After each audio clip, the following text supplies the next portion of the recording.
నారాయణం నమస్కృత్య నరంచేవ నరోత్తమం దేవీం సరస్వతీం వ్యాసం తతో జయముదీరయేత్. ఓం శ్రీ గణేశ శారద మాతృశ్రీ గురుభ్యం నమః.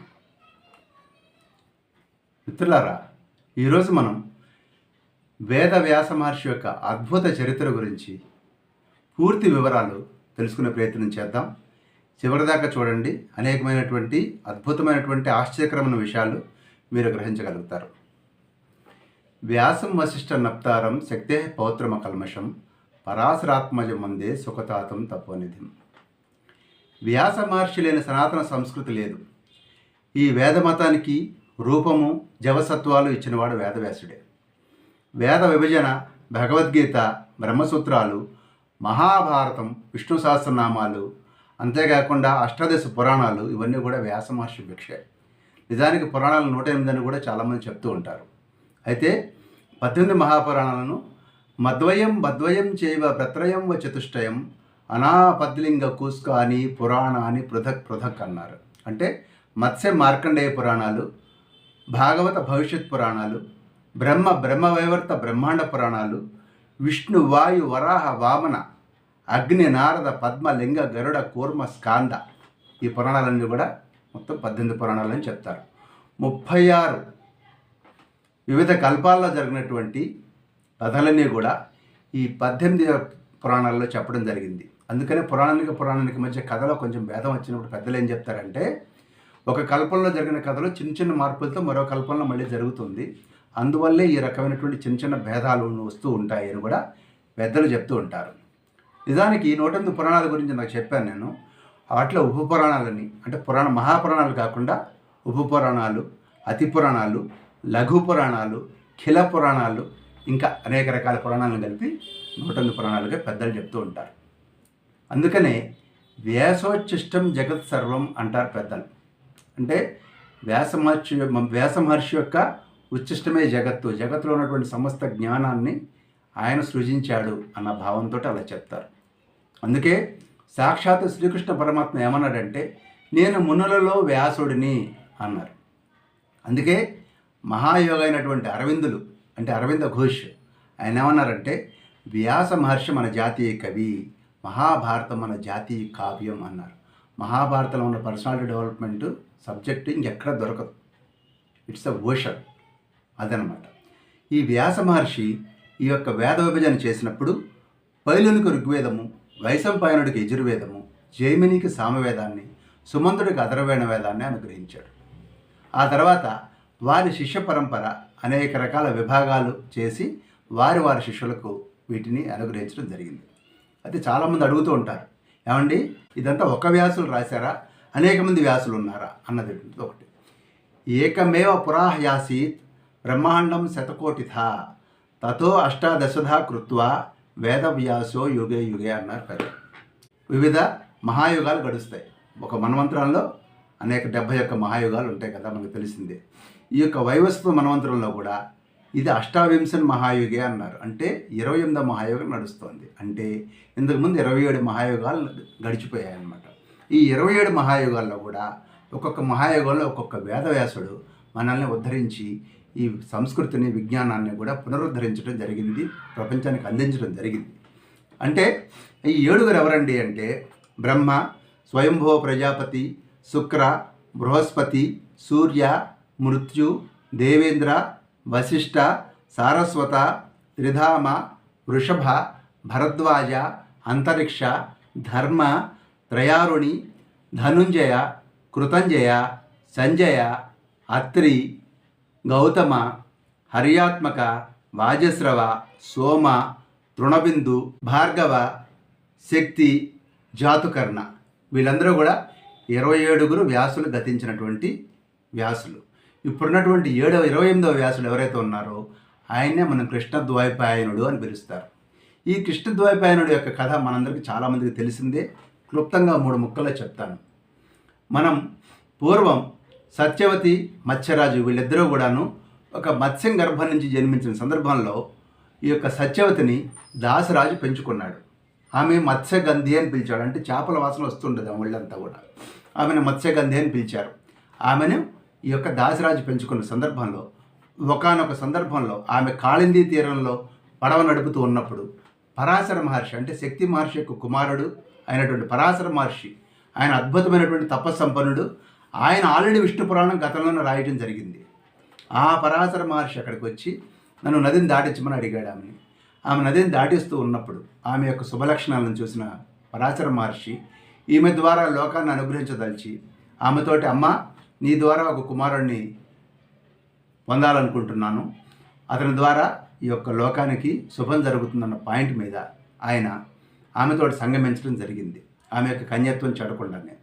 ఆ విధంగా ఆయన ఇచ్చిన వరంతో ఆమె యోజన గంధి అవటమే కాకుండా, యోజన గంధి అంటే ఆమె యొక్క సుగంధం యోజన దూరం వచ్చేదిట. అంత సుగంధం ఆమె శరీరం నుంచి ఉద్భవించింది ఆ క్షణం నుంచి.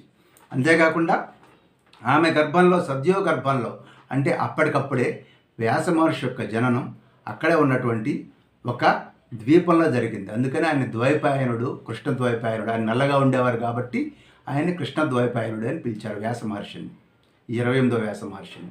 ఆయన జన్మించగానే తల్లికి నమస్కరించి, అమ్మ, నువ్వు ఎప్పుడు కోరుకుంటే అప్పుడు ప్రత్యక్షం అవుతాను, నేను నన్ను తలుచుకోగానే వస్తానని చెప్పి ఆయన తపస్సుకు వెళ్ళిపోవడం జరిగింది. ఆ రకంగా పరాశర మహర్షి ఆమెను అనుగ్రహించారు. మనం అనుకోవచ్చు, పరాశర మహర్షి కామభావంతో ఆమెను సమీపించాడా అంటే లేదు, లోకోద్ధరణ భావంతోనే సమీపించాడని మనం అర్థం చేసుకోవాలి. ఆ తర్వాత మహాభారతంలో వ్యాస మహర్షి యొక్క సందర్భం, ఎక్కడెక్కడ వ్యాస మహర్షి మనకు కనపడతాడు అంటే, మనం కొన్ని బ్రీఫ్గానే చెప్తాను. అన్ని యొక్క సందర్భాలని చెప్పడం అంటే చాలా టైం పడుతుంది కాబట్టి ముఖ్యమైనటువంటి సందర్భాలు చెప్తాను. ఒకటి, ఆయన జన్మించగానే తపస్సుకు వెళ్ళాడని మనం చెప్పుకున్నాము. ఆ తర్వాత అంబిక, అంబాలిక వీరిద్దరికీ కూడా సంతానం లభించక ముందే విచిత్ర వీరుడు, చిత్రాంగదుడు వీళ్ళిద్దరూ కూడా చనిపోవడంతో తప్పనిసరి పరిస్థితుల్లో తల్లి అయినటువంటి సత్యవతి ఈ వ్యాస మహర్షిని స్మరించి వీరి ద్వారా బిడ్డల్ని కనాలి, ఈ రాజవంశం నిలబెట్టమని కోరినప్పుడు దాన్ని నియోగం అంటారనమాట.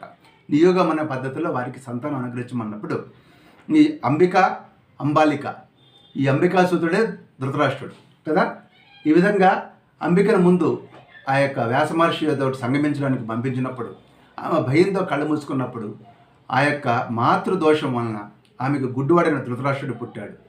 అదేవిధంగా అంబాలికకు పాండురాజు జన్మించడం జరిగింది పాండురోగంతో. ఆమె భయంతో ఎలా పోయింది వ్యాస మహర్షిని చూసి, ఆయన జటాజోటాన్ని చూసి. ఈ విధంగా జరిగినప్పుడు మూడోసారి మళ్ళీ ఈవిడ అంబికను పంపించాలని ఆలోచించినప్పుడు సత్యవతీదేవి ఆమె తన దాసిని అలంకరించి పంపించినప్పుడు ఆ దాసి వ్యాస మహర్షి యొక్క అనుగ్రహానికి నేను పాత్రులయ్యాను అన్న ఆనందంతో ఆయన భక్తిగా సేవించడం ద్వారా ఆమె కలిగినవాడు విదురుడు. ఈ విధంగా ధృతరాష్ట్ర పాండురాజ విదురుల యొక్క ఆవిర్భావానికి వ్యాస మహర్షి కారణమయ్యారు. అంతేకాకుండా తర్వాత గాంధారికి 101 మంది సంతానాన్ని అనుగ్రహించినప్పుడు కూడా వ్యాస మహర్షి తన యొక్క ఆశీర్వాదంతో, తన యొక్క తపశక్తితోటి ఈ గాంధారి యొక్క పిండాన్ని రక్షించి ఈ పాత్రల్లో భద్రపరిచి ఆమెకి 101 మంది సంతానాన్ని అనుగ్రహించినటువంటి వారు వ్యాస మహర్షి. ఆ తర్వాత కాలంలో ధర్మరాజు రాజసూయ యాగం చేసినప్పుడు బ్రహ్మస్థానంలో కూర్చొని అన్ని నిర్వర్తించిన వాడు వ్యాస మహర్షి.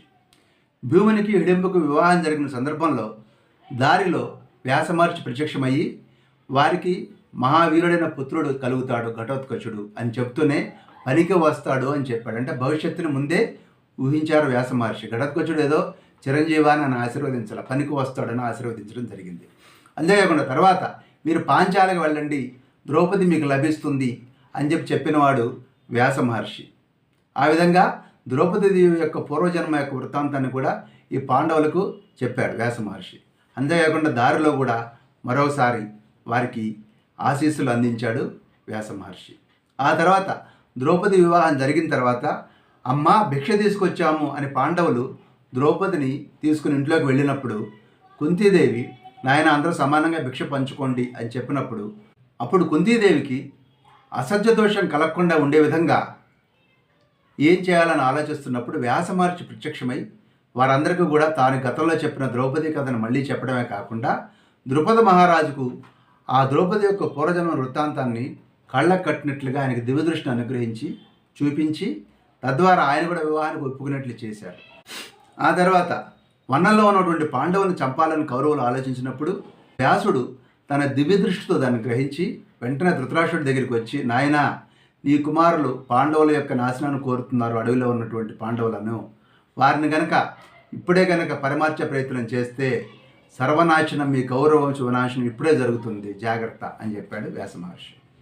ఆ తర్వాత వనవాసం చేస్తున్న పాండవుల దగ్గరికి వెళ్ళి వ్యాస మహర్షి ధర్మరాజుతోటి, నాయన నీకు ప్రతిస్మృతి అనేటువంటి ఒక విద్యను అనుగ్రహిస్తున్నాను, దీని ద్వారా దిక్పాలకుల యొక్క అనుగ్రహాన్ని అర్జునుడు పొందగలుగుతాడు, పొంది అతడు దివ్యాస్త్ర శస్త్ర సంపదను సంపాదించగలుగుతాడు అని చెప్పి ఆ యొక్క ప్రతిస్మృతి అనే విద్యను వ్యాస మహర్షి ధర్మరాజుకు ఉపదేశిస్తే, ధర్మరాజు ఆ యొక్క ప్రతిస్మృతి అనే విద్యను తర్వాత కాలంలో అర్జునుడికి ఉపదేశిస్తే, అర్జునుడు దాని సహాయంతో పాశుపతాస్త్రాన్ని సంపాదించడమే కాకుండా ఇంద్రలోకానికి వెళ్ళి, స్వర్గలోకానికి వెళ్ళి అనేక రకాల అస్త్రశస్త్రాలు, అనేక రకాల శక్తులను సంపాదించుకుని వచ్చాడు అర్జునుడు.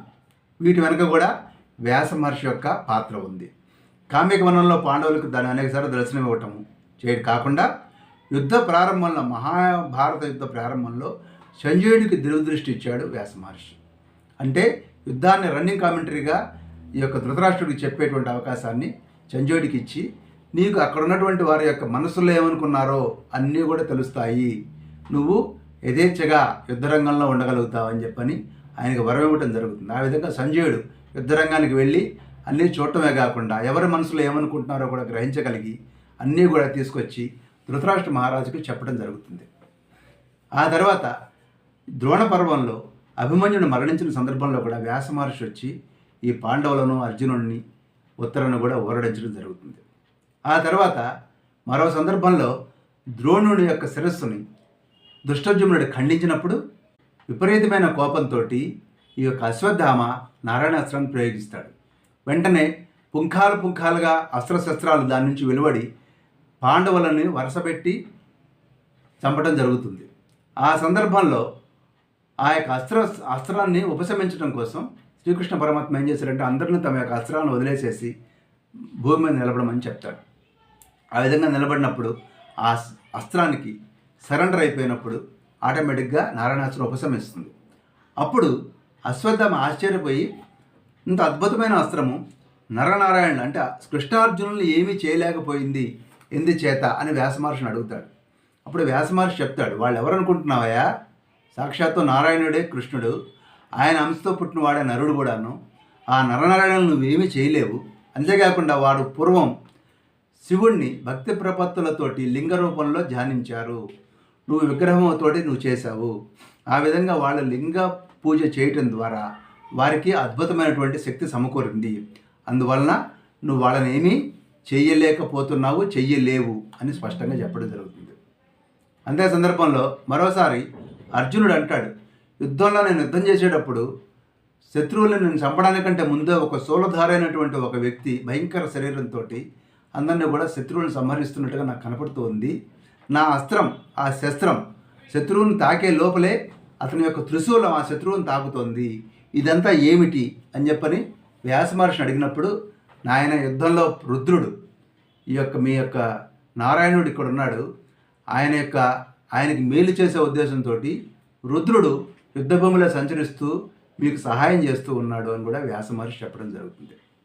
చివరిలో మహాభారత యుద్ధం పూర్తయి చివరిలో దుర్యోధనుడు మరణించిన సందర్భంలో కూడా అటు కృష్ణుడు ఇటు వ్యాసుడు కూడా వచ్చి ఈ యొక్క గాంధారిని ధృతరాష్ట్రుడిని కూడా ఊరడించి వాళ్ళని ధైర్యం చెప్పే ప్రయత్నం చేస్తారు వాళ్ళకి. మహాభారత యుద్ధం చివరిలో అశ్వత్థామ ఎలాగైనా సరే పాండవులను అపాండవం చేయాలి అనేటువంటి భావంతో, విపరీతమైనటువంటి ఉగ్రమైనటువంటి భావనతోటి అతడు పాండవ శిబిరాన్ని సమీపిస్తాడు. అప్పుడు పరమశివుడి యొక్క అనుగ్రహంతో అతనికి ఒక ఖడ్గం లభిస్తుంది. దాని సహాయంతో ఉప పాండవులను, దుష్టజుమ్నుడిని, అదేవిధంగా శిఖండిని, ఇంకా ఎంతోమంది వీరులను, మిగిలిపోయినటువంటి పాండవ వీరులందరినీ కూడా చంపేస్తాడు. కానీ కృష్ణుడు మాయోపాయం వలన పాండవులు అక్కడి నుంచి దూరంగా ఉండటం వలన వారు కాపాడబడతారు. ఈ విధంగా జరిగిపోయిన తర్వాత అశ్వత్థామకు భయంతో వణికిపోతాడు. ఎందుకంటే మర్నాడు జరగబోయేది ఊహించుకున్నాడు. ఒక్కసారిగా మొత్తు దిగేసరికి మర్నాడు ఈ పాండవులు నన్ను వదిలిపెట్టరు అన్న భయంతో వ్యాసమహర్షి ఆశ్రమానికి వెళ్ళి అక్కడ రహస్యంగా శిష్యుల మధ్యలో ఒక రుద్రాక్ష పిల్లిలాగా కూర్చుని ఉన్నాడు. అప్పుడు ఈ కృష్ణార్జునులు, భీముడు బయలుదేరారు వాడిని ఎదుకు రావడానికి అశ్వత్థామని. ఆ సందర్భంలో భీముడు త్వరపడిపోయి ముందు రథంలో వెళ్ళిపోతున్నప్పుడు కృష్ణుడు అర్జునుడితో అంటాడు, భీముడు తొందరపడి ముందుకెళ్తున్నాడు, అతని దగ్గర బ్రహ్మశిరో నామకాస్త్రం ఉంది అశ్వత్థామ దగ్గర, చాలా ప్రమాదము, పద నువ్వు త్వరపడు అని చెప్పని హడావడిగా అర్జునుడిని తీసుకుని కృష్ణుడు కూడా వెనకాల వెళ్తాడు. ఆ తర్వాత మిగిలిన పాండవులు కూడా రావడం జరుగుతుంది. ఆ సందర్భంలో దూరం నుంచి వీరిని చూసినటువంటి అశ్వత్థామ వెంటనే ఒక గడ్డి పరకను తీసి అభిమంత్రించి బ్రహ్మశిరో నామకాస్త్రంగా దాన్ని సంస్మరించి దాన్ని పాండవుల మీదకి వేసి అపాండవ మోగుగాక అని పంపిస్తాడు. అది వెంటనే దూసుకొస్తున్నటువంటి అస్త్రాన్ని చూసినటువంటి కృష్ణుడు, అర్జున త్వరపడు, దీనికి వేరే వెలుగుడు లేదు, నువ్వు కూడా బ్రహ్మశిరో నామకాస్త్రం వెయ్యి అని చెప్పి చెప్తాడు కృష్ణుడు. అప్పుడు అర్జునుడు కూడా బ్రహ్మశిరో నామకాస్త్రాన్ని వేసినప్పుడు రెండు అస్త్రాలు కరెక్ట్గా ఢీకొనే సందర్భంలో మధ్యలో ప్రత్యక్షమవుతాడు వ్యాస మహర్షి, నారద మహర్షి. అప్పుడు వ్యాస మహర్షి అంటాడు, ఏమయ్యా ఇంతకుముందు మహావీరులు లేరా, వాడికి మహాస్త్రాలు తెలియవా, మీరేదో గొప్పగా అనుకుంటున్నారా, ఇలాంటి అద్భుతమైన అస్త్రాలను ఇలా సామాన్యమైనటువంటి యుద్ధాల్లో సామాన్య సందర్భాల్లో వాడటం సరిపోతుందా, తగిన విధంగా చేస్తున్నారా మీరు అని తీవ్రంగా విమర్శిస్తాడు వ్యాస మహర్షి. ఆ సందర్భంలో అర్జునుడు, అయ్యా నాకు వేరే దారి లేక వేశాను, సరే మీ మీద భరోసాతోటి నేను ఉపసంహరిస్తున్నాను అని తన బ్రహ్మశిరో నామకాస్త్రాన్ని ఉపసంహరిస్తాడు అర్జునుడు. కానీ అశ్వత్థామకు ఉపసంహార మంత్రం తెలియకపోవటం వలన అతడు చివరికి ఏం చేయాలని ఆలోచిస్తున్నప్పుడు వ్యాస మహర్షి కట్టడి చేసి, సరే నువ్వు పాండవ పత్నుల గర్భాల మీద ప్రయోగించాలనుకున్నావు కదా, అలాగే ప్రయోగించు, ఇక మళ్ళీ మారు మాట్లాడకు అంటాడు. అప్పుడు అశ్వత్థామ ఆ యొక్క అస్త్రాన్ని పాండవ పత్నుల గర్భాల మీదకు ప్రయోగిస్తాడు. నిజానికి ఇక్కడ వ్యాస మహర్షి ట్యాక్ట్ఫుల్గా హ్యాండిల్ చేయకపోతే దాన్ని నేరుగా పాండవుల మీదకు ప్రయోగించేటువంటి పరిస్థితి ఉండేది అశ్వత్థామ. ఆ క్షణానికి అశ్వత్థామని మాయ చేసి వ్యాసుడు పాండవ పత్నుల గర్భాల మీదకు దాన్ని మరల్చడం జరిగింది. ఆ తర్వాత ఆ పాండవ పత్నులలో ఉన్నటువంటి ముఖ్యమైనటువంటి ఉత్తర గర్భంలో ఉన్నటువంటి ఈ యొక్క పరీక్షిత్తుని మరణం తర్వాత శ్రీకృష్ణ పరమాత్మ తిరిగి బతికించడం, ఆ విధంగా పాండవ వంశం తిరిగి నిలబడటం జరిగిందన్నమాట మనకు తెలుసు. ఈ యొక్క అశ్వత్థామ ఇంత దుర్మార్గంగా ప్రవర్తించినందుకు గాను శ్రీకృష్ణ పరమాత్మ అతన్ని శపిస్తాడు. నువ్వు కలియుగాంతం వరకు కూడా ఒళ్ళంతా పచ్చి పుళ్ళతోటి రసితోటి నానా బాధలు పడుతూ వికృత రూపంతో నువ్వు తిరుగుతావు అని చెప్పడమే కాకుండా అతడు నుదుటి మీద ఉన్నటువంటి మణిని కూడా తీసేసుకొని అతన్ని తేజోవిహీనుడిని చేసి పంపిస్తాడు కృష్ణుడు. ఆ సందర్భంలో అవును కృష్ణ పరమాత్మ అన్నట్లే జరుగుగాక అని వ్యాస మహర్షి అంటాడు. అప్పుడు అశ్వత్థామ కృష్ణుడిని ఏం చేయలేక వ్యాస మహర్షితోటి, అయితే నువ్వు కూడా నాతో పాటు కలియుగాంతం వరకు ఈ భూమి మీద ఉండు అని ప్రతిశాపం ఇస్తాడు అశ్వత్థామ. ఆ విధంగా అశ్వత్థామ ఇచ్చిన శాపం మనకు వరంగా మారింది. ఇప్పటికీ కూడా వ్యాస మహర్షి ఈ భూమి మీద ఉన్నారు. ఇదిలా ఉండగా ఇంకా మహాభారతంలో ఆయన చేసిన అద్భుతాలు ఏమిటి అన్న సందర్భం వచ్చినప్పుడు ధృతరాష్ట్రుడు విపరీతంగా కృంగిపోయి తన కుమారులు చనిపోయిన బాధపడుతున్నప్పుడు అప్పుడు వ్యాస మహర్షి అక్కడికి వచ్చి, నాయన దేవలోకంలో దుర్యోధనుని కారణంగా నా భూభారం తీరుతుందనే చర్చ జరిగింది ఇంతకుముందు, ఇందులో పాండవుల దోషం లేదు, కేవలం నీ కుమారుడైనటువంటి దుర్యోధనుడి కారణంగానే ఇంత వినాశనం జరిగింది అని వ్యాస మహర్షి చెప్పడం జరుగుతుంది.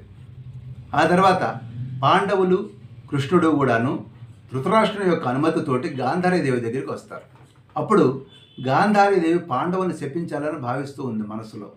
అది తెలుసుకున్నటువంటి వ్యాస మహర్షి తన దివ్యదృష్టితో తెలుసుకొని వెంటనే అక్కడ ప్రత్యక్షమయ్యి, అమ్మా నువ్వే అనేక సందర్భాల్లో దుర్యోధనుడు నీ యొక్క ఆశీర్వాదం కోసం వచ్చినప్పుడు ఎత్ర ధర్మస్తతో జయ అని చెప్పావు, ధర్మం ఎక్కడుంటే అక్కడ జయించాలని నువ్వు కోరుకున్నావు, నీ మాటే నెగ్గింది, పాండవుల వైపు ఎక్కువ ధర్మం ఉంది కాబట్టి వారు నెగ్గటం జరిగింది, నీ యొక్క మాట అబద్ధం కాలేదు, ఇప్పుడు నువ్వు అనవసరంగా శాపాన్ని ఇవ్వటం మానుకో అని చెప్పని నీ పలుకును నిగ్రహించుకో అని వ్యాస మహర్షి చెప్పి అక్కడ పాండవులందరినీ రక్షించడం జరుగుతుంది.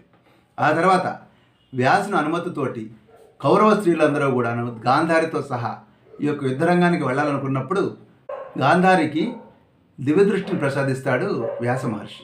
ఆ తర్వాత యుద్ధానంతరం మహర్షులతోటి వ్యాస మహర్షి అక్కడికి వచ్చి పాండవుల దగ్గరికి అనేక ధర్మాలు చెప్పడమే కాకుండా మీరు భీష్ముడి దగ్గరికి వెంటనే వెళ్ళండి, ఆయన తన శరీరాన్ని విడిచలుగా ఆయన దగ్గర నుంచి ధర్మాలన్నీ తెలుసుకోండి అని చెప్పాడు. అదే శాంతి పర్వం. ఇదంతా అయిపోయింది. పాండవులు రాజ్యానికి వచ్చారు. ఆ సందర్భంలో వారు అశ్వమేధ యాగం చేయాలనుకుంటారు, కానీ ధనం లేదు, అంతా యుద్ధంలో ఖర్చు అయిపోయింది, బొక్కసం ఖాళీగా ఉంది, ఖజానా లేదు, ఖజానాలో డబ్బులు లేవు. ఈ సందర్భంలో వ్యాస మహర్షి పూర్వం సూర్యవంశపు రాజు అయినటువంటి మరుత్తు అద్భుతమైనటువంటి నిధిని తను ఖర్చు పెట్టినంత ఖర్చు పెట్టి దానం చేసినంత దానం చేయగా మిగిలిపోయినటువంటి ధనాన్ని హిమాలయ పర్వత ప్రాంతంలో దాచి ఉంచాడు. నేను మీకు లొకేషన్ షేర్ చేస్తాను, మీరు అక్కడికి వెళ్ళి ఆ నిధి తెచ్చుకోండి అని చెప్తాడు వ్యాస మహర్షి. ఆ విధంగా పాండవులు హిమాలయ పర్వతాలకు వెళ్ళి ఆ నిధిని తవ్వి తెచ్చుకొని ఆ నిధి సహాయంతో అశ్వమేధ యాగం చేయడం జరుగుతుంది. ఆ తర్వాత ఆ అశ్వమేధ యాగంలోనే ఎవరెవరు ఏ పనులు చేయాలి, ఎవరు జైత్రయాత్రకు వెళ్ళాలి, ఎవరు యజ్ఞ వ్యవహారాలు నిర్వహించాలనేది కూడా వ్యాస మహర్షి నిర్దేశించడం జరుగుతుంది. ఇహ మహాభారతం చివరిలో ద్వారకా నగరం మునిగిపోయింది, శ్రీకృష్ణ నిర్యాణం జరిగింది. ఆ సందర్భంలో కృష్ణుని పత్నులను, అంతఃపుర స్త్రీలను అర్జునుడు రక్షించి తన రథం మీద కూర్చోబెట్టుకుని వస్తూ ఉంటాడు తిరిగి వెనక్కి హస్తినాపురానికి. ఆ సందర్భంలో దారిలో కొంతమంది దొంగలు, ఆటవికులు ఆయన మీద దాడి చేసి ఆయన యుద్ధంలో ఓడించి ఆ స్త్రీలందరినీ కూడా అపహరించుకుని వెళ్తారు. కృష్ణుని పత్నులు ఎవరైతే ఉన్నారో వారు ఆ సందర్భంలో సహగమనం చేస్తారు. ఒట్టి చేతులతోటి అర్జునుడు తిరిగి వెనక్కి వస్తాడు. అప్పుడు రాజధాని నగరానికి రావడానికి మొహం చల్లని అర్జునుడు నేరుగా వ్యాసమహర్షి దగ్గరికి వెళ్ళి వాడిన మొహంతో మొరపెట్టుకుంటాడు. అప్పుడు వ్యాసమహర్షి అడుగుతాడు, ఏమయ్యా ఏదైనా చేయకూడని పని చేశావా, యుద్ధంలో ఓడిపోయావా అని అడిగితే జరిగిన కథ అంతా చెప్తాడు అర్జునుడు. అప్పుడు వ్యాసమహర్షి, నాయన శ్రీకృష్ణుడు దీనికి ప్రతిక్రియ చేయలేదంటావా, ఆయన దీన్ని జరగాలనుకున్నాడు, జరిపించాడు. ఇందులో నువ్వు నేను నిమిత్త మాత్రమే. కాలంలో బళ్ళు ఓడలు, ఓడలు బళ్ళు అవుతాయి. నీ పుణ్యం నశించిందనుకో, ఇప్పటికీ నువ్వేం చేయలేవు. ప్రస్తుతానికి దీన్ని ఇక్కడి నుంచి బాధపడకు దీని గురించి అని చెప్తాడు వ్యాస మహర్షి. యుద్ధం జరిగి 15 సంవత్సరాలు పూర్తయింది, మహాభారత యుద్ధం జరిగి. ఆ సందర్భంలో ధృతరాష్ట్రుడిని, గాంధారిని, కుంతిని వీళ్ళందరినీ కూడా, అంబాలిక వీళ్ళందరినీ కూడా ఈ యొక్క వ్యాస మహర్షి మీరు అడవికి వెళ్ళండి, ఇక చాలు చూసింది, రానున్న రోజులు మంచి రోజులు కాదు అని చెప్పడం జరుగుతుంది. ఆ సందర్భంలో వీరందరూ కూడా ధృతరాష్ట్రుడు, కుంతి, గాంధారి, సంజయుడు, విదురుడు వీళ్ళందరూ కూడా అరణ్యవాసానికి బయలుదేరి వెళ్ళిపోతారు. వెళ్ళిపోయిన సందర్భంలో వారున్న చోటికి ధర్మరాజు తన సోదరులతోటి, భార్యతోటి, అదే పుత్రులతోటి, అందరితోటి కూడా సపరివార సమేతంగా అక్కడికి వెళ్ళటం జరుగుతుంది, ఆ యొక్క ఆశ్రమ ప్రాంతానికి. అక్కడికి వెళ్ళినప్పుడు ధృతరాష్ట్రునికి చనిపోయినటువంటి తన కుమారులు గుర్తించి దుఃఖం ఆగదు. ఉత్తరకు తన భర్త అయినటువంటి అభిమన్యుని గుర్తొచ్చి ఆమెకు దుఃఖం ఆగదు. కుంతీదేవికి కర్ణుడు గుర్తొచ్చాడు. ఇలా అందరూ కూడా చనిపోయినటువంటి తమ ఆప్తుల గురించి దుఃఖిస్తూ ఉన్న సందర్భంలో వ్యాసమహర్షి అక్కడికి వచ్చి, మీరు బాధపడకండి, మీ మనసు కుదుటపడేందుకు గాను రేపు సూర్యోదయంలో గంగానది తీరంలో మీ యొక్క మిత్రులు, బంధువులు, పుత్రులు అందరినీ కూడా తిరిగి నేను సజీవంగా మీకు చూపిస్తాను, ఒక రోజు పాటు వారు మీతోటి గడుపుతారు అని చెప్పి వారికి వరమిచ్చి తన అద్భుతమైనటువంటి తపశక్తితోటి మరునాడు ఉదయం గంగా తీరంలోకి వెళ్ళి ఆవాహన చేయటం ద్వారా 18 అక్షోహిణీల సైన్యము సజీవంగా తిరిగి లేచి వస్తుంది. అప్పుడు గాంధారీదేవికి కళ్ళు కనపడుతున్నాయి, ధృతరాష్ట్రుడికి కళ్ళు కనపడుతున్నాయి. ఇదంతా అద్భుతం అన్నమాట. వారు తమ కుమారులను చూసి ఆశ్చర్యపోతున్నారు. మరోపక్క కుంతీదేవి తన కుమారుడైనటువంటి కర్ణుడి దగ్గరికి తీసుకుంది. ఉత్తర అభిమన్యుడితో నాట్యం ఆడుతోంది. ఈ విధంగా చనిపోయిన తమ యొక్క బంధుమిత్రులను, భర్తను, సోదరులను, కుమారులను చూసుకొని అందరూ ఆనందపరవశం అయిపోయారు. అందరూ కలిసిమెలిసి శత్రుత్వాలు లేకుండా సోదర తుల్యంగా ఒకళ్ళతో ఒకళ్ళు చాలా ఆహ్లాదకరంగా, ఆనందకరంగా ఒక పగలు, ఒక రాత్రి గడిపారు. ఇది వ్యాస మహర్షి మహాభారతంలో ఆవిష్కరించినటువంటి అద్భుతమైనటువంటి దృశ్యం. ఈ విషయాన్ని గురించే జనమేజయుడికి వైశంపాయనుడు చెబుతూ ఉన్నప్పుడు సర్పయాగం సందర్భంలో, స్వామి వ్యాస మహర్షి నిజంగా అంత అద్భుతాన్ని సృష్టించారా, ఇది నిజంగా జరిగిందా, నాకు నమ్మశక్యం కావట్లేదు, అదే కనుక నిజమైతే వ్యాస మహర్షి నా తండ్రి అయినటువంటి పరీక్షిత్తును తిరిగి బతికించి నాకు చూపించగలరా అని జనమేజయ మహారాజు అడుగుతాడు. అప్పుడు వైశంపాయనుడు తన గురువు గారికే పరీక్ష పెడుతున్నాడే ఈ జనమేజయుడు, ఏం చేయటం అని ఆలోచిస్తూ ఉన్న క్షణంలో వ్యాస మహర్షి సరాసరి పరీక్షిత్తునే కాకుండా పరీక్షిత్తుకు శాపం ఇచ్చినటువంటి శృంగితోటి, ఆనాటి మంత్రివర్గంతో, చనిపోయినటువంటి స్వర్గస్థులైనటువంటి ఆనాటి మంత్రులతోటి వీరందరినీ తీసుకుని ఒకేసారి అక్కడ ప్రత్యక్షం అవుతాడు. అప్పుడు జనమేజయుడు ఆశ్చర్యపోయి వ్యాస మహర్షి పాదాలకు, అలాగే చనిపోయి తిరిగి తన కంటికి కనపడుతున్నటువంటి పరీక్షిత్తు పాదాలకు నమస్కరించి చాలా ఆశ్చర్యం, ఆనందం పొందుతాడు. ఈ విధంగా జరిగిన సందర్భంలో ఇలా వ్యాస మహర్షి మహాభారతంలో అనేక సందర్భాలలో తన యొక్క అద్భుతమైనటువంటి కార్యాలతోటి ఆశ్చర్యాలకు గురి చేస్తాడు మనందరినీ కూడా. కృష్ణ పరమాత్మ, వ్యాస మహర్షి వీళ్ళిద్దరూ కూడా మహాభారతంలో అనేక అద్భుతాలకు నిలయంగా మనకు కనబడతారు. ఇహ వ్యాస మహర్షి గురించి మొత్తం చెప్పాలనుకున్నాను కాబట్టి మరికొన్ని వివరాలు మీ ముందు ఉంచుతున్నాను. వ్యాస మహర్షి ఎక్కడెక్కడ నివసించారు అనే పాయింట్కి వచ్చినప్పుడు ఆయన ఆగ్రా, మధుర మధ్యలో ఉన్నటువంటి మచ్చోదరి ఘాట్లో ఆయన జన్మించారు. మత్స్యము అంటే చేప కదా, మచ్చోదరి ఘాట్లో ఆయన జన్మించారు అని కొందరు చెప్తారు. కొంతమంది మధుర జిల్లాలోని మాంట గ్రామం దగ్గర కూడా వ్యాస మహర్షి జన్మస్థలం ఉందని చెప్తూ ఉంటారు. అదేవిధంగా కురుక్షేత్రం దగ్గరలో కూడా వ్యాస స్థలి అనేటువంటి ఒక చోటు ఉంది. అక్కడ వ్యాస మహర్షి యొక్క కుమారుడైనటువంటి సుఖ మహర్షి మరణించినటువంటి చోటు అది. ఇహ వ్యాసాశ్రమం దేవప్రయాగ నుంచి దహ్రీకి వెళ్ళే దారిలో లక్ష్మణ్ జూలా, రామ్ జూలా, లక్ష్మణ్ జూలా అని రెండు ఉన్నాయి రిషికేశ్లో. ఆ జూలాకి దగ్గరలో 4 మైళ్ళ దూరంలో ఒక వ్యాసాశ్రమం ఉంది. శివపురాణం ప్రకారం ఈ శమ్యప్రాస తీర్థం వద్ద ఈ యొక్క కేశవప్రయాగ దగ్గర సరస్వతి అలకనంద సంగమం దగ్గర వేదవ్యాస మహర్షి వేద విభజన చేశాడు అని కూడా శివపురాణం చెప్తూ ఉంది. అంతేకాకుండా మాణ అనేటువంటి సరిహద్దు గ్రామం బద్రీనాథ్ దగ్గరలో ఉంది. అక్కడే వ్యాస గుహ కూడా ఉంది. 18 పురాణాలను అక్కడ రాసినట్టుగా కూడా చెప్పడం జరుగుతుంది. అదేవిధంగా హర్యానాలో ఉన్నటువంటి బిలాస్పూర్లో కూడాను వ్యాస ఆలయం కూడా మనకి కనపడుతుంది. అదేవిధంగా మధురలో కృష్ణగంగ అనే చోట వరాహ పురాణం ప్రకారం ఆయన తపస్సు చేసినట్లుగా చెప్పడం జరుగుతుంది. ఇంకా కురుక్షేత్రం దగ్గరలో ఉన్నటువంటి వ్యాసవనంలో ఆయన నారద వామన పురాణాలు రాశాడని కూడా పెద్దలు చెప్తారు.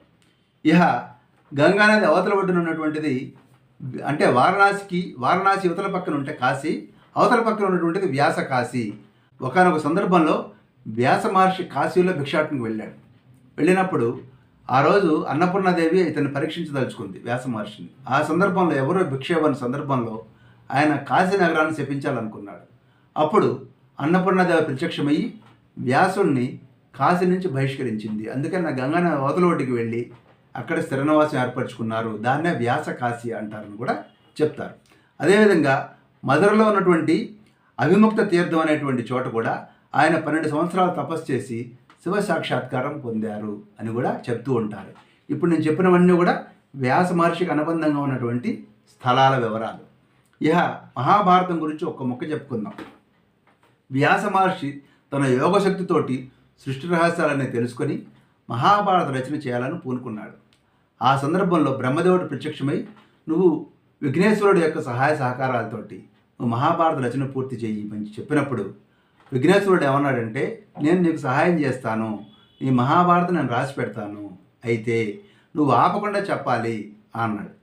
అప్పుడు వ్యాస మహర్షి అన్నాడు, నేను ఆపకుండా చెప్తాను, నువ్వు అర్థం చేసుకొని రాయాలి అన్నాడు. అలాగే అన్నాడు విఘ్నేశ్వరుడు. అప్పుడు వ్యాస మహర్షి పద్యాలు చెప్తూ తన కాలకృత్యాలు తీర్చుకోవాలనుకున్నప్పుడు, ఏదైనా పని ఉన్నప్పుడు ఆయన ఏం చేశాడంటే కష్టమైనటువంటి శ్లోకాలు చెప్పేవాడు. వాటిని గ్రంథులు అన్నారు. గ్రంథులు ఇవి 8400 శ్లోకాలు మహాభారతంలో ఉండడం జరిగింది. 24,000 శ్లోకాలతోటి ఆయన జయము అనేటువంటి పేరుతోటి ఈ మహాభారత రచన చేసిన సందర్భంలో అందులో 8,800 శ్లోకాలు గ్రంథులుగా పిలువబడ్డాయి. మొత్తం మీద ఈ విధంగా ఆయన పూర్తి చేసిన తర్వాత మరొక 60 లక్షల మహాగ్రంథాన్ని ఆయన రాశారని, అది రకరకాల లోకాలలో ప్రచారంలో ఉందని కూడా పెద్దలు చెప్తూ ఉంటారు. ఉదాహరణకు 30 లక్షల గ్రంథం దేవలోకంలో నారద మహర్షి ద్వారా ప్రచారం చేయబడిందని, 15 లక్షల గ్రంథం పితృలోకంలో అసిత దేవుల ద్వారా ప్రచారంలోకి వచ్చిందని, అదేవిధంగా 14 లక్షల శ్లోకాల గ్రంథం గంధర్వలోకంలో శుకుని ద్వారా గంధర్వ రాక్షస యక్షులకు ఉపదేశం చేయబడిందని కూడా చెప్తారు. ఇహ 1,00,000 శ్లోకాల గ్రంథం వైశంపాయనుని ద్వారా భూలోకంలో ప్రచారంలోకి రావడం జరిగింది. ఇక్కడితోటి మహాభారతం గురించి చెప్పుకున్నాం. ఇంకా వ్యాసముకు సంబంధించిన విషయాలు ఏమైనా ఉన్నాయా అంటే కొంచెం ఎపిసోడ్ ప్రొలాంగ్ అయినా కానీ ఇక్కడే చెప్పే ప్రయత్నం చేస్తాను. మనకి శ్రీకృష్ణ జననం 19 జూలై 3228 క్రీస్తు పూర్వంలో జరిగింది. క్రీస్తు పూర్వం 3228 జూలై 19 శ్రీకృష్ణ జననం జరిగింది. మహాభారత యుద్ధం 3138 క్రీస్తు పూర్వంలో జరిగింది. ఆ తర్వాత కృష్ణ పరమాత్మ యొక్క అవతార పరిసమాప్తి ఫిబ్రవరి 18, 3102 BC అంటే క్రీస్తు పూర్వం 3102లో తెల్లవారుజామున 2:27:30 అన్ని గ్రహాలు మేషరాశిలోకి వచ్చిన సందర్భంలో అటు కృష్ణ అవతారం పరిసమాప్తి, కలియుగ ప్రారంభం కూడా జరగడం జరిగింది. అప్పటికి శ్రీకృష్ణ పరమాత్మ యొక్క వయసు 125 సంవత్సరాల 7 నెలలు. ఆ లెక్కన ఆనాటికే వ్యాస మహర్షి యొక్క వయసు 200 సంవత్సరాల పైమాటే. సర్పయాగ సమయంలో జనమేజయ మహారాజు ప్రకటించినటువంటి అనేక శాసనాలు ఉన్నాయి. తీర్థహళ్ళి శాసనం, బెగూరు దాన శాసనం లాంటివి 3013 BCలో అప్పట్లో ఈ యొక్క శాసనాలు వేయడం జరిగింది. అంటే కలియుగ 89వ సంవత్సరంలో ఇవన్నీ కూడా ఇప్పటికీ కూడా మనకు లభ్యమవుతూ ఉన్నాయి. ఈ ఇక్కడితో పూర్తి కాలేదు. చివరగా 2 మాటలు చెప్పాలి. కలియుగంలో వ్యాస మహర్షి ఎవరికైనా దర్శనం ఇచ్చారా అన్న మీకు ప్రశ్న రావచ్చు. కలియుగంలో జీవించున్నారని అన్నారు కదండి. మరి కలియుగంలో వ్యాస మహర్షి ఎవరికైనా దర్శనం ఇచ్చారా అంటే శ్రీ మాధవ విద్యారణ్య స్వామి ఎవరైతే విజయనగర సామ్రాజ్యాన్ని స్థాపించారో ఆయన కాశీలోని మణికర్ణికా ఘాట్లో ఈ యొక్క వ్యాస మహర్షి యొక్క దర్శనం పొందినట్లుగా రాయవాచకంలో స్పష్టంగా చెప్పడం జరిగింది. ఆయన యొక్క దర్శనం చేసుకోవడమే కాకుండా 300 సంవత్సరాల పాటు నిలిచి ఉండేటువంటి అద్భుత హిందూ సామ్రాజ్యానికి ముహూర్తం కూడా వ్యాస మహర్షి చెప్పడం జరిగింది ఈ యొక్క మాధవ విద్యారణ్య స్వామికి అని కూడా రాయవాచకం చెప్తోంది. అదేవిధంగా మధ్వాచార్యుల వారు ఎవరైతే ఉన్నారో ఆయన కూడా బద్రీనాథ్లో తపస్సు చేస్తున్న సందర్భంలో వ్యాసును ఆజ్ఞ మేరకు వ్యాస ఆశ్రమానికి తన యోగశక్తితోటి వాయువేగ మనోవేగాలతోటి ఉత్తరక బద్రికాశ్రమ ప్రాంతానికి చేరడం జరిగింది మధ్వాచార్యుల వారు. ఒక రేగువనంలో వ్యాస మహర్షి యొక్క దర్శనం ఆయనకు లభించింది. ఇది మధ్వ విజయం అనేటువంటి గ్రంథంలో కూడా చెప్పడం జరిగింది. అక్కడ ఈయన నారాయణ మహర్షిని సిద్ధరూపంలో చూడడం జరిగింది ఈ యొక్క మధ్వాచార్యుల వారు. అంతేకాకుండా కలికి భగవానుడు కలియుగాంతంలో రాబోయే కలికి భగవాను యొక్క తండ్రి అయినటువంటి విష్ణుయేశుడు అనేటువంటి మహా తపస్వి అక్కడే ఉన్నారు. ఆయన యొక్క దర్శనం కూడాను ఈ యొక్క మధ్వాచార్యులు చేసినట్లుగా కూడా ఈ యొక్క మధ్వ విజయంలో చెప్పడం జరిగింది. అంతేకాకుండా కలియుగంలోనే వేదనిధి అనేటువంటి బ్రాహ్మణుడికి ఈ యొక్క వ్యాస మహర్షి దర్శనమిచ్చి గురు పూర్ణిమ యొక్క ప్రాధాన్యత గురించి చెప్పడం జరిగింది.